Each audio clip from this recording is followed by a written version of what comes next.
President Trump, with the Statue of Liberty as a backdrop.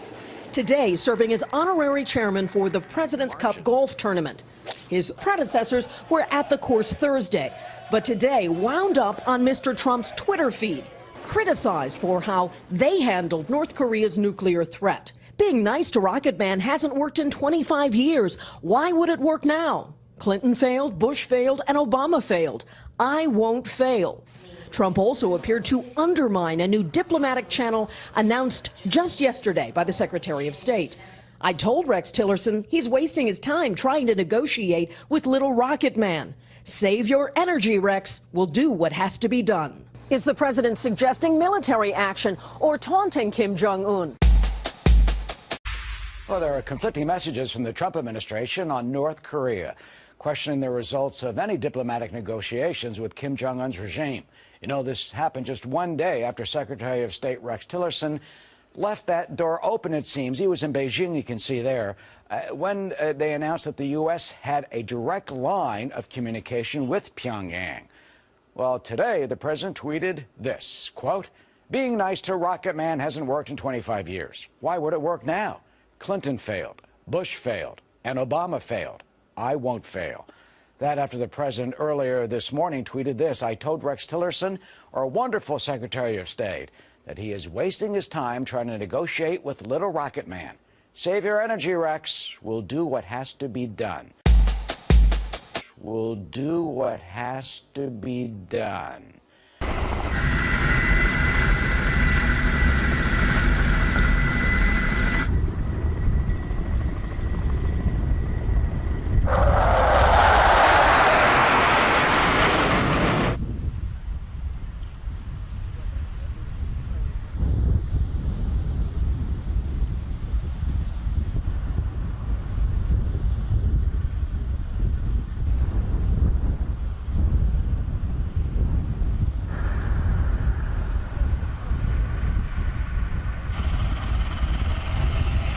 Former U.S. Ambassador to the United Nations John Bolton echoed the president earlier when he was on America's News headquarters here in the Fox News Channel.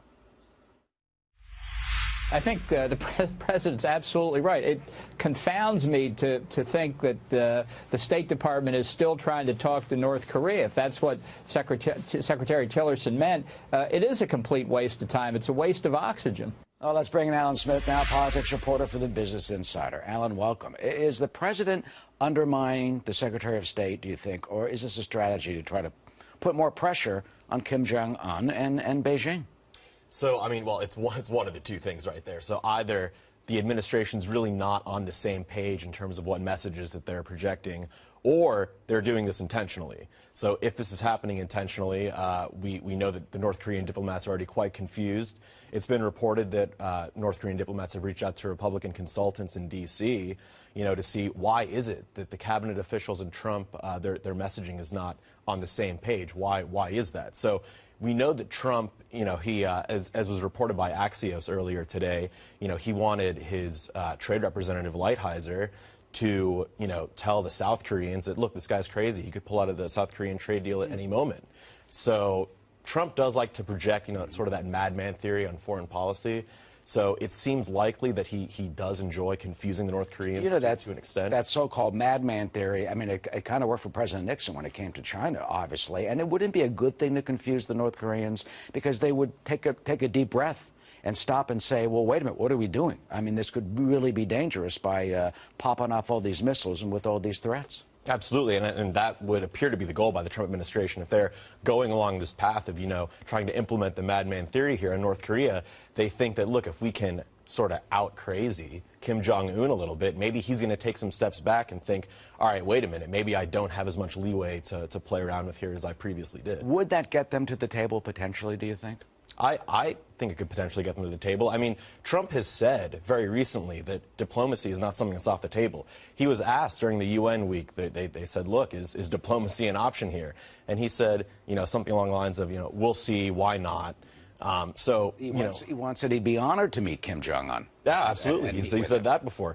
He's even entertained the idea of Kim Jong-un coming to the White House. So, I mean, the tweets, you know, if you take them by themselves, they look, you know, a little maybe concerning. But if you look at the entire message, Trump has sort of been all over the place on what he wants to do with North Korea. But what you're saying is, having covered the UN the other week, that there is a different tone between the tweets and between some of his speeches and some of what he says. Even though he had a very blunt speech at the United Nations, off the cuff, it's a different tone, you think? Absolutely. I mean, and it's not only for North Korea. There are many subjects where it's like this, where Trump takes a much stronger, a more brash, even a more bombastic tone on Twitter.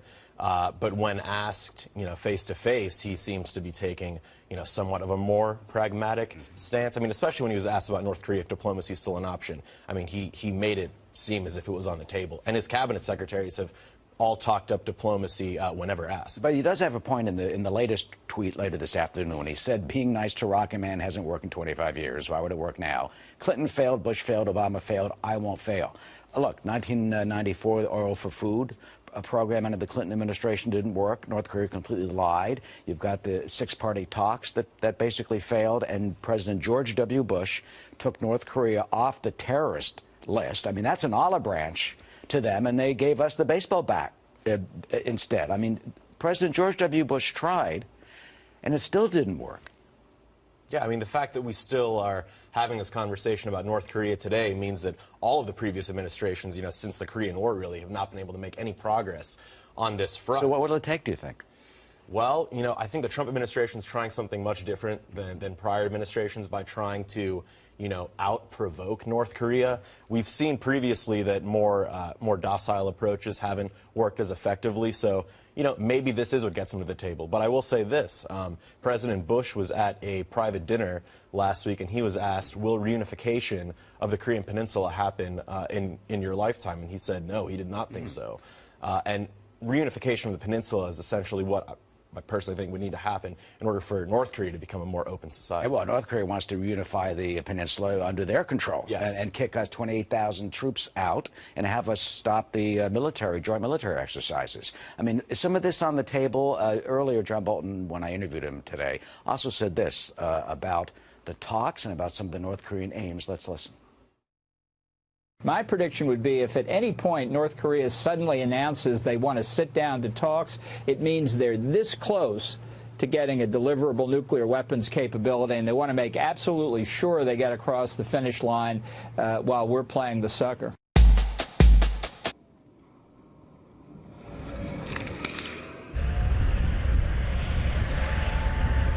President Trump is suggesting that the U.S. should not try to negotiate with North Korea. The president tweeted this morning, quote, I told Rex Tillerson, our wonderful Secretary of State, that he is wasting his time trying to negotiate with little Rocket Man. Save your energy, Rex. We'll do what has to be done. Those tweets came after Tillerson said the U.S. was in direct talks with the North. The State Department later walked that comment back by saying the North has not shown any indication of interest in talks regarding denuclearization. For more on this, we turn to Isaac Stonefish. He is a senior fellow at the Asia Society Center on U.S.-China relations. Isaac, welcome. Thank you. So the president says that negotiating with North Korea is a waste of time, just a day after Rex Tillerson said more or less the opposite.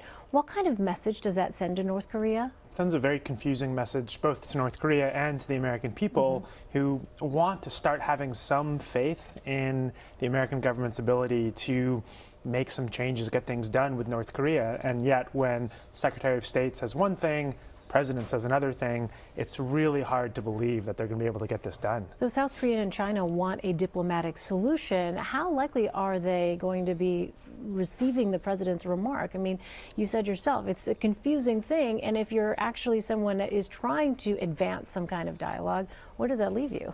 I think the message that Tillerson is privately giving to Xi Jinping and the Chinese leadership is probably somewhat different from what he's saying publicly, and that's totally understandable. That's part of the way diplomacy works. But I think on the public side, Chinese and South Korean people and the leaders are probably just confused by this strategy. It's really hard to know with so many things in the Trump administration, this included, is this a calculated misinformation strategy or is this just incompetence? I mean, is there any strategic benefit, though, Isaac, to this kind of approach where you have good cop, bad cop?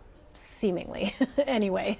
I think one could argue that there is a strategic benefit to doing this if this is very carefully planned and calculated. Otherwise, we sort of feel like a 1980s spy movie with sort of two blundering officials doing one thing, saying another, and you just really hope there's some thinking and strategy behind this. There could be, though, I guess is the point. I mean, we don't know, to be fair, what exactly is being said in the private communications, right, with North Korea. And I think that's an issue of how much trust and belief we have right now in our government's ability to negotiate with North Korea. If we give them the benefit of the doubt, then I think we can assume that there's a sophisticated messaging going on behind the scenes. And if we don't, then it kind of leaves us where we've been.